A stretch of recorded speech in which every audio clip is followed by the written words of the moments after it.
सबसे पहले आपको बताएं, रीजन भर में बिजली के नए मंसूबे, सियासत की नजर या मामला कुछ और। एनए 109, 107, 105, 102, 101 और एनए 110 में बिजली मंसूबों पर काम मुतासिर।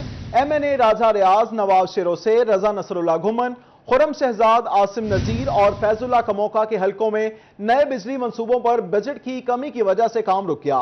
पीडी कंस्ट्रक्शन ने डीसी फैसलाबाद को लेटर लिख दिया। रीजन भर में बिजली के नए मंसूबे, सियासत की नजर या मामला कुछ और। एनए 109, 107, 105, 102, 101 और एनए 110 में बिजली मंसूबों पर काम मुतासिर। एमएनए राजा रियाज, नवाज शेरोसेर, रजा नसरुल्लाह गुमन, खुरम शहजाद, आसिम नजीर और फैजुल्लाह कमोका के हलकों में नए बिजली मंसूबों पर बजट की कमी की वजह से काम रुक गया। इसी हवाले से मजीद तफसीलात जानते हैं अवैस अली से। जी अवैस, बताइए। जी बिल्कुल, एनए 101, 105, 102, 109, 107 और 110 ये नेशनल असम्बली के फैसलाबाद रीजन के 6 हल्के हैं जिन पर बिजली मंसूबों पर जो काम है वो बजट की कमी की वजह से मुतासर हो रहा है। एमएनए राजा रियाज, नवाब शेरोसेर, रजा नसरुल्लाह गुमन, खुरम शहजाद समेत 6 एमएनए से ये हल्के हैं जिनके लिए 3 करोड़ 60 लाख रुपए का मजीद बजट दरकार है। इसी हवाले से पीडी कंस्ट्रक्शन टेस्को ने डीसी फैसलाबाद को लेटर भी लिखा है कि 3 करोड़ 60 लाख रुपया जो है वो मजीद चाहिए इन हल्कों में बिजली मंसूबों को जारी रखने के लिए। 6 माह कबल कौमी असम्बली के 6 हल्कों में नए बिजली मंसूबों के लिए 8 करोड़ 50 लाख रुपए का जो बजट है वो मंजूर हुआ था और 6 हल्कों के लिए टेस्को को 12 करोड़ से जायद की रकम जो है वो दरकार है। इसी हवाले से रीजन भर में कौमी असम्बली के 6 हल्कों में 2 लाख के जो हैं वो बजट की कमी की वजह से बिजली से जो है वो रोशन नहीं हो सके हैं। 3 करोड़ 60 लाख रुपया मजीद चाहिए। इसकी बड़ी वजह ये है, हमारी टेस्को से भी बात हुई है कि मटीरियल जो है वो ताखीर से खरीदा गया, महंगा मटीरियल खरीदा गया जिसकी वजह से जो है वो इन बिजली मंसूबों पर जो है वो काम रुक गया है। दूसरी जानब बहुत सी आसाइयाँ भी आ रही हैं कि जो है वो बिजली मंसूबों पर काम शायद सियासी जो है वो गर्मा गर्मी की वजह से रोका गया है। अवैस, शुक्रिया, आप हमें अपडेट कर रहे थे। हुकूमत के एक्सपोर्टर्स को रिलीफ देने के दावे हवा साबित होने लगे। एक्सपोर्टर्स के लिए रिफंड्स मैकेनिज्म 72 घंटों में अप्लाई के बाद पैसा जारी होना था, लेकिन अप्लाई किए 2 हफ्ते होने को रिफंड्स ट्रांसफर न हो सके। एक्सपोर्टर और एग्जीक्यूटिव मेंबर एबोमा शहजाद अहमद कहते हैं कैश फ्लो का पहले ही मसला बना हुआ है, हुकूमत इस मामले का नोटिस ले। हुकूमत के एक्सपोर्टर्स को रिलीफ देने के दावे हवा साबित होने लगे। एक्सपोर्टर्स के लिए रिफंड्स मैकेनिज्म 72 घंटों में अप्लाई के बाद पैसा जारी होना था। इसी हवाले से मजीद तफसीलात जानते हैं बिलाल डोगर से। जी बिलाल, बताइए। जी बिल्कुल, सियासत और सियासत होकर रह गई है, लेकिन मुआशी सहारा देने वाले इस वक्त बिल्कुल नज़रअंदाज नजर आते हैं। 72 घंटे के अंदर अगर किसी एक्सपोर्टर का आरपीओ जारी हो जाता है तो 72 घंटे में उसे रिफंड की जो अमाउंट है उसके अकाउंट में जमा हो जानी चाहिए। लेकिन यह कानून गवर्नमेंट ने खुद बनाया, लेकिन इस वक्त ये दावे महज दावे रह गए हैं क्योंकि 10 से 12 रोज गुजर चुके हैं और ताहाल अभी तक जो पेमेंट्स हैं वो एक्सपोर्टर्स की जारी नहीं हो सकी। और दीगर गुज़िश्ता रोज मैंने जैसे कि अपनी एक खबर में बताया कि बड़ी तादाद में कंटेनर्स होल्ड हो रहे हैं, मुआशी बदहाली हो रही है, कैश फ्लो जो है उसका मसला दरपेश पहले से आ रहा है एक्सपोर्टर्स को। हमारे साथ मारूफ है एक्सपोर्टर और एग्जीक्यूटिव मेंबर अबूमा मौजूद हैं, शहजाद अहमद साहब, इनसे बात करते हैं। शहजाद साहब, ये आरपीओ का मसला क्या है और लग रहा है कब तक हल हो जाएगा? क्योंकि एक्सपोर्टर्स तो ऑलरेडी चीख रहे हैं कि हमें 60 दिन 180 तक ले जाएं, 120 तक ले जाएं और हमें कैश फ्लो के अंदर आसानी कुछ प्रोवाइड की जाए। पहले से कैश फ्लो का मसला दरपेश आ चुका है। बिस्मिल्लाहिर्रहमानिर्रहीम। सर, इस वक्त हमें कैश फ्लो के क्रंच का सामना कई हवाले से है। मैं इस वक्त हमारा टॉपिक सेल टैक्स रिफ़ंड है। सेल टैक्स रिफ़ंड का हमारे साथ प्रॉमिस ये किया गया था कि आप फॉर्म एच भरने के 72 घंटे के अंदर अंदर पैसे आपके अकाउंट में आ जाएंगे, जबकि सिचुएशन ये है कि अब जब हम फॉर्म एच भर देते हैं 8 से 10 दिन में आरपीओ आता है। आरपीओ आने के बाद 12 से 15 दिन 20 दिन तक लग जाते हैं पेमेंट आने में। ये एक बहुत ही तकलीफ़देह प्रोसेस है। जब आज अगर हमने यान परचेज़ किया है, शिपमेंट जाने तक वो तकरीबन 4 से 5 माह लग जाते हैं। उसके बाद फिर उस रेलेवेंट मंथ में जाके हमने उसको रिटर्न दी, उसके बाद फॉर्म एच सबमिट किया, तो ये सारा प्रोसेस चलते चलते तकरीबन 6 माह लग जाते हैं। और इस वक्त हम लिक्विडिटी क्रंच, बहुत बुरी तरह लिक्विडिटी क्रंच का शिकार हैं, क्योंकि रूस और यूक्रेन के तनाज़े की वजह से हमारी बहुत सारी शिपमेंट्स हमें यहाँ पे होल्ड करनी पड़ी हैं बहुत सारे एक्सपोर्टर्स जिन्होंने शिपमेंट्स निकली हुई थी जिनकी रूस और यूक्रेन के लिए, उनकी शिपमेंट्स तुर्की में और मुख्तलिफ जगहों से पोर्ट से हम वो कॉल बैक कर रहे हैं और वो वापस ला के पोर्ट पे वो अपने वेयर हाउसेस में उसको स्टफ़ कर रहे हैं, और ये एक बहुत बड़ा मसला है। गवर्नमेंट को चाहिए कि इस वक्त, इस मुश्किल वक्त में हमारे साथ खड़ी हो और हमें ईज़ करे फाइनेंशियल क्रंच से। हमें DLTL के जो रिफंड्स हमारे रुके हुए हैं उनको जारी करे और सेल टैक्स का कोई ऐसा मैकेनिज़्म बनाए कि हमारी इतनी बड़ी अमाउंट और इतने बड़े टाइम के लिए ना फंसे। हमने बहुत सारी तजवीज़ें इस सिलसिले में दी है कि हमारी रिटर्न को कोलेटरल गिन लें, और जो पेमेंट अगर हम आज यान परचेज़ करते हैं तो वो पेमेंट हमारी पैसे 45 से 50 डेज़ मिल यूज़ करती है, स्पिनिंग मिल, तो वो ना वो गवर्नमेंट की जेब में जा रहे हैं ना हम हमारी जेब से निकल रहे हैं, और वो हमारा वेंडर यूज़ कर रहा है। तो इस चीज़ के सिलसिले में भी कोई लाहा अमल इस किस्म का तय किया जाए कि हमारे लिक्विडिटी क्रंच का मसला हल हो। लिक्विडिटी क्रंच का मसला जो हल हो सके, सेल टैक्स रिफंड जल्द जारी हो, क्योंकि गवर्नमेंट ने अपना खुद वादा किया हुआ। बिलाल डोगर, शुक्रिया अपडेट करने के लिए। अब आपको बताएं, डॉलर की ऊंची उड़ान, इंटरबैंक में डॉलर 30 पैसे महंगा हो गया। डॉलर 180 रुपए 37 पैसे की नई बुलंद तरीन सतह पर पहुंच गया। डॉलर की ऊंची उड़ान, इंटरबैंक में डॉलर 30 पैसे महंगा हो गया। डॉलर 180 रुपए 37 पैसे की नई बुलंद तरीन सतह पर पहुंच गया। सुल्तान शाह कब्रिस्तान की जनाजगाह 3 साल बाद भी मुकम्मल न हो सकी। 3 साल कबल कब्रिस्तान में टूट फूट का शिकार जनाजगाह की तामीर नौ का फैसला किया गया। जनाजगाह की तामीर नौ का काम फंड्स की अदम दस्तयाबी के बायस रोक दिया गया था।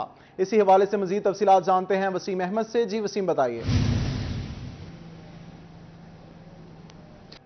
का सबसे मेन कब्रिस्तान है सुल्तान शाह कब्रिस्तान, उसमें ताहाल इंतज़ामिया जो है सहूलियात तो फ्राहम करना दूर की बात, यहाँ पर एक जनाजा गाह थी जहाँ पर फौत होने वाले अपने प्यारों को शहरी जो है उनका जनाजा यहाँ पर पढ़ाया करते थे। उस जनाजगाह को तामीर करने के लिए, क्योंकि वो खस्ता हाल था, पुराना था, एक मनसूबा नया बनाया जाए, लेकिन के बावजूद ताहाल उस जनाजगाह को जो है वो दोबारा तामीर नहीं किया गया, जिसकी वजह से शहरी जो है वो अपने प्यारों की जो जनाजे हैं वो गली मोहल्लों में और रोड्स पर जो है वो पढ़ाने पर मजबूर हैं। इस हवाले से हम बात करेंगे, हमारे साथ मौजूद है, उनका इस हवाले से क्या कहना है। ये जनाजा का बड़ा अरसा हो गया है, तकरीबन 3 साल पहले इसका मंसूबा बनाया, क्यों अभी तक तैयार नहीं हो सकी? यही देख लें कि इससे पहले भी इंतज़ामिया ने दूसरी तरफ राइट साइड पर देखें तो उधर भी स्टार्ट किया था यही प्रोग्राम, तो उसको भी ताहाल ऐसे ही छोड़कर अब दूसरी जगह पर इसे शिफ्ट किया है।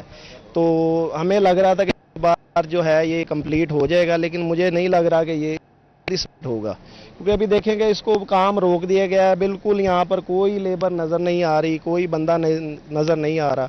तो हमें हमारी इंतज़ामिया से यही अपील है कि इसको ताल जो है ना इस पर फौरी अपना इस पर दोबारा काम शुरू करवाएं, ताकि जो है ना लोग, मौसम आगे बहुत सख्त आ रहा है, गर्मी जो है ना बिल्कुल सर पर आई खड़ी है, लोगों को फिर ये खुले मैदानों में सख्त गर्मी में जो है ना लोगों को अपना जनाजे पढ़ाने हैं, तो लिहाजा इस पर फौरी अमल किया जाए। बिल्कुल, शहरियों का यही कहना है कि इंतज़ामिया जो है वो इस पर फौरी अमल दरामद कराए, क्योंकि अब आगे जो गर्मी की शिद्दत में इजाफा हो रहा है, इंतज़ामिया इस पर फौरी अमल दरामद करवाए। वसीम, शुक्रिया, आप हमें अपडेट कर रहे थे। 6 माह के बाद फेडमिक के CEO का इंतखाब कर लिया गया। मंजिल जावेद अली CEO फेडमिक तैनात। चीफ सेक्रेटरी की जानिब से CCO की तैनाती का नोटिफिकेशन भी जारी कर दिया गया। 6 माह के बाद फेडमिक के CEO का इंतखाब कर लिया गया।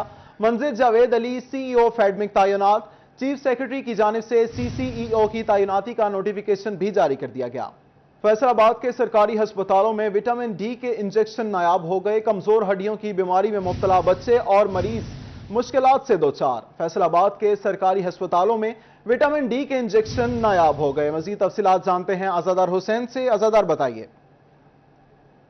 जी बिल्कुल, फैसलाबाद के महकमा प्राइमरी सेकेंडरी हेल्थ के मातहत अस्पताल जो टीचिंग अस्पताल है, यहाँ पे विटामिन डी के इंजेक्शन जो है वो नायाब है, जिसके सबब जो मरीज़ बच्चे हैं या फिर जो ज़ईफ़ मरीज़ हैं जो हड्डियों की बीमारी में मुब्तला है, अगर उन्हें डॉक्टरों की जानिब से विटामिन डी के इंजेक्शन तजवीज़ करके दिए जा रहे हैं तो उन्हें मुश्किलात का सामना है, क्योंकि इंजेक्शन जो है वो नहीं यहाँ पे मिल रहे। हमारे साथ मरीज़ा के तीमारदार मौजूद हैं, उनसे जानते हैं। जी, किधर से आए आप? मैं फैसलाबाद से ही हूँ, लेकिन यहाँ पे सिविल हॉस्पिटल में मामा मौजूद हैं, बीमारी में मुब्तला हैं हड्डियों की, तो डॉक्टर ने रुजू किया है कि इन्हें हड्डियों के इंजेक्शन पिलाए जाएँ जो यहाँ मौजूद नहीं हैं। लिहाजा मेरी गवर्नमेंट से अपील है कि हमें ये इंजेक्शन मुहैया किया जाए।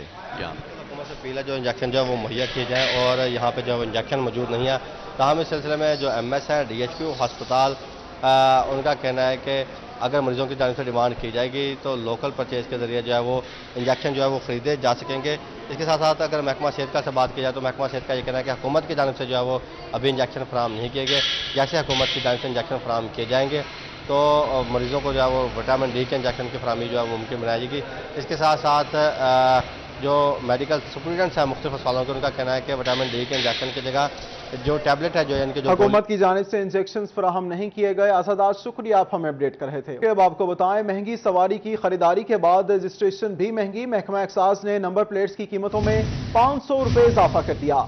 गाड़ियों की नंबर प्लेट्स की कीमत में 1500 से बढ़ाकर 2000 मुकर्रर कर दी गई। मोटरसाइकिलों की नंबर प्लेट्स 1500 रुपए हो गई। रिक्शे की नंबर प्लेट्स की कीमत 1200 से बढ़ाकर 1700 कर दी गई। मजीद तफसीलात जानते हैं अली साहिद से। जी अली, बताइएगा। जी बिल्कुल, महकमा एक्साइज की जानब से 14 माह के दौरान ये दूसरी दफा नंबर प्लेट्स की कीमतें बढ़ाई गई हैं। इससे पहले 300 रुपए तक जो थी वो नंबर प्लेट्स की कीमतों में इजाफा किया गया था। अब गवर्नर पंजाब की मंजूरी से महकमा एक्साइज की जानब से जो नोटिफिकेशन जारी किया गया है तो तमाम कैटेगरीज में 500 रुपए तक इजाफा किया गया है। मोटरसाइकिल की जो नंबर प्लेट है उसकी कीमत 1000 से बढ़ाकर 1500 रुपए, रिक्शे की जो नंबर प्लेट है उसकी कीमत 1200 से बढ़ा के 1700, जबकि गाड़ियों की नंबर प्लेट की कीमत जो है वो 1500 से बढ़ा के 2000 रुपए कर दी गई है। इसी हवाले से सेक्रेटरी एक्साइज की जानब से नोटिफिकेशन भी जारी कर दिया गया है और आज से ही पंजाब भर में इसका इतलाक कर दिया जाएगा। आज से ही इतलाक कर दिया जाएगा। अली साहिद, शुक्रिया, आप हमें अपडेट कर रहे थे। अब आपको बताएं, PTI के मुनहरिफ अरकान असम्बली के खिलाफ कारकुनों का पारा हाई। राजा रियाज के खिलाफ मुख्तलिफ शाहराहों पर फ्लैक्सेस भी आवेजा कर दिए गए। कारकुनान का MNA राजा रियाज के खिलाफ एहतजाज का ऐलान। PTI सिटी तंजीम की जानिब से जिला कौंसल चौक में मुजाहिरा होगा।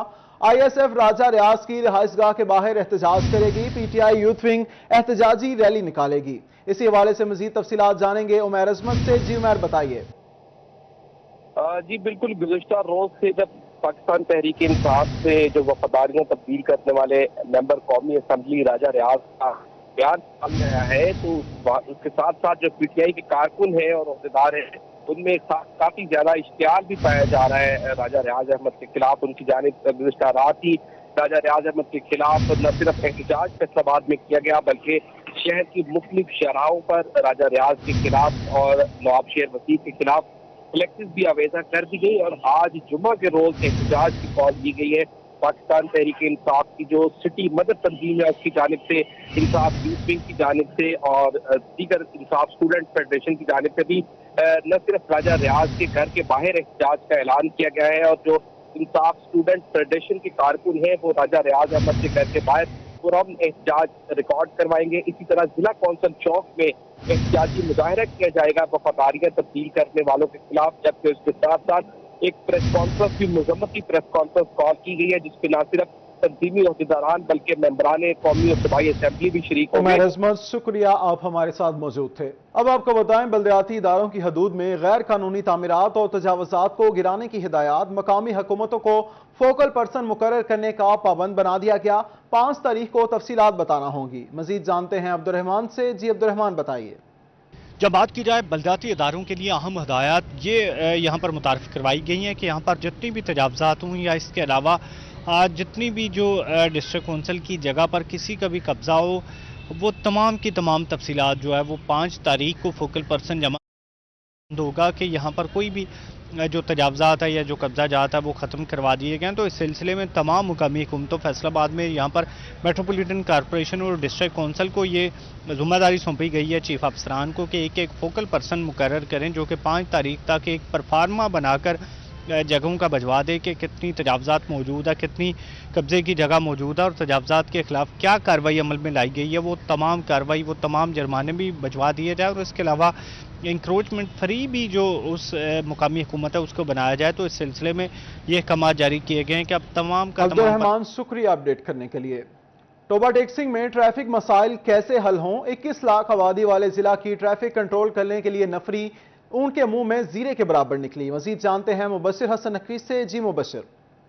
जी बिल्कुल, टोबा टेक्सिंग का शहबाज चौक हो या दीगर अहम शाहराएं, वहाँ पर ट्रैफिक का ब्लॉक रहना मामूल बन चुका है। आखिरकार इन ट्रैफिक मसाइल की वजूहात क्या हैं? 3041 बड़ी वजह सामने लेके आ गया है। 21 लाख आबादी वाले ज़िला टोबा टेक्सिंग के लिए ट्रैफिक पुलिस के पास नफरी इंतहाई कम है। सिर्फ 118 पुलिस एहलकार जो हैं वो शहर और दीगर तहसीलों में अपनी ड्यूटियां सर अंजाम देते हैं और उनके लिए खासा मुश्किल है ट्रैफिक को कंट्रोल करना। 1982 में 197 अफराद की भर्ती की मंजूरी दी गई थी, लेकिन उसमें भी नफरी पूरी नहीं है और आबादी बढ़ने के साथ साथ इस नफरी की तादाद में इजाफा नहीं हुआ, जिससे बिलाशुबा ट्रैफिक के मसाइल में मुसलसल इजाफा हो रहा है। और बिलाशुबा जो मुलाजमीन हैं उन पर काम का दबाव भी बढ़ गया। अक्सर मुलाजमीन ऐसे हैं जिनको स्पेशल ड्यूटी पर लाहौर या दीगर शहरों में भिजवाया जाता है और अक्सर मुलाजमीन ऐसे हैं जिनको दफातर में जो है वो तैनात। शुक्रिया अपडेट करने के लिए। आपको बताएं, हायर एजुकेशन डिपार्टमेंट ने निजी कॉलेजेस की रजिस्ट्रेशन और तौसीक की फीसों में 25 गुना तक इजाफा कर दिया। अब निजी कॉलेजेस को इंटरमीडिएट, एसोसिएट डिप्लोमा और एमए प्रोग्राम्स की नई रजिस्ट्रेशन के लिए 10,000 रुपए के बजाय 50,000 रुपए फीस अदा करना होगी। मजीद तफसीलात जानते हैं जहांगीर अशरफ से। जी जहांगीर, बताइए। जी, हायर एजुकेशन डिपार्टमेंट से रजिस्टर्ड और नए रजिस्टर्ड होने वाले तमाम अदारों के लिए बुरी खबर है। हायर एजुकेशन डिपार्टमेंट पंजाब की तरफ से फीसों में बेतहाशा इजाफा कर दिया गया है, जो कि 25 गुना तक इजाफा है। इस हवाले से जो नए कॉलेज रजिस्टर्ड होना चाहें इंटरमीडिएट क्लासेस के लिए, एसोसिएट डिग्री प्रोग्राम के लिए, उनकी रजिस्ट्रेशन जो फीस है उसको 10,000 से बढ़ाकर 50,000 रुपये कर दिया गया है। इसी तरह से LLB करवाने वाले और डी फार्मेसी करवाने वाले जो इदारे हैं उनकी नई रजिस्ट्रेशन की फीस जो कि पहले सिर्फ 15,000 रुपये थी उसको 1 लाख रुपए कर दिया गया है। इसी तरह से BS इंजीनियरिंग करवाने वाले जो इदारे हैं उनकी फीस को भी 10,000 रुपये से बढ़ाकर 1 लाख रुपए कर दिया गया है। ये वो इदारे हैं जो कि नए रजिस्टर्ड होंगे और पहली बार हायर एजुकेशन डिपार्टमेंट से NOC वसूल करेंगे ये प्रोग्राम करवाने के। इसके अलावा वो इदारे जो कि पहले से रजिस्टर्ड हैं लेकिन उनको हर साल एक्सटेंशन करवाना पड़ती थी, उनकी फीसों में भी कई गुना तक इजाफा कर दिया गया है। इंटरमीडिएट करवाने वाले कई गुना तक इजाफा कर दिया गया है। जहांगीर, शुक्रिया अपडेट करने के लिए। फजीलतों और बरकतों से मुनव्वर जहन्नुम की आग से छुटकारा पाने की रात शब बारात। उलमाए दीन की शब निजात के मौके पर फर्जंदान तौहीद को अल्लाह की इबादत और खुशनुदी हासिल करने के लिए खसूसी इबादत की हिदायत। इसी पर बात करते हैं उमैर अजमत से। जी उमैर।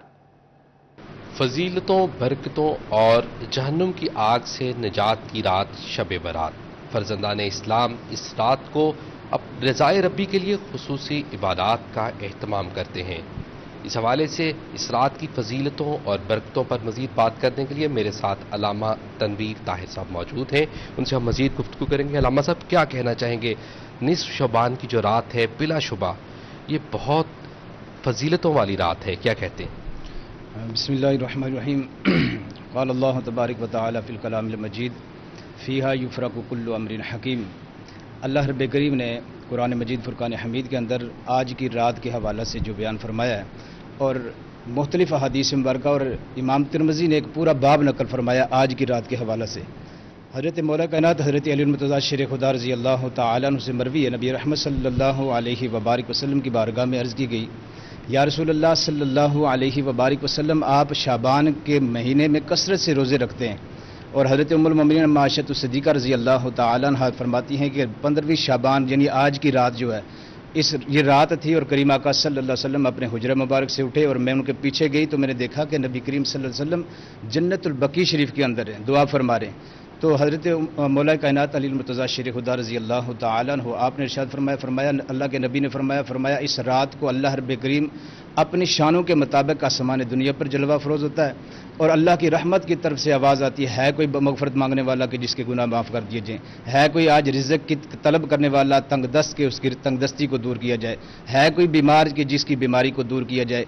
और अल्लाह के नबी ने फरमाया यह सिलसिला मगरिब से लेकर फजर तक, तुलुए फजर तक ये सिलसिला जारी रहता है कि अल्लाह की तरफ से आवाज़ आती है कि अल्लाह की। उमैर अजमत, शुक्रिया, आप हमारे साथ मौजूद थे। को बताएं, तांदले अवाला के शहरियों के लिए खुशखबरी। तांदले अवाला सुपर लीग के खिलाड़ियों की सिलेक्शन के लिए केनाल क्रिकेट स्टेडियम में ट्रायल। इसी हवाले से बात करेंगे गुलरेज इकबाल भट्टी से। जी गुलरेज।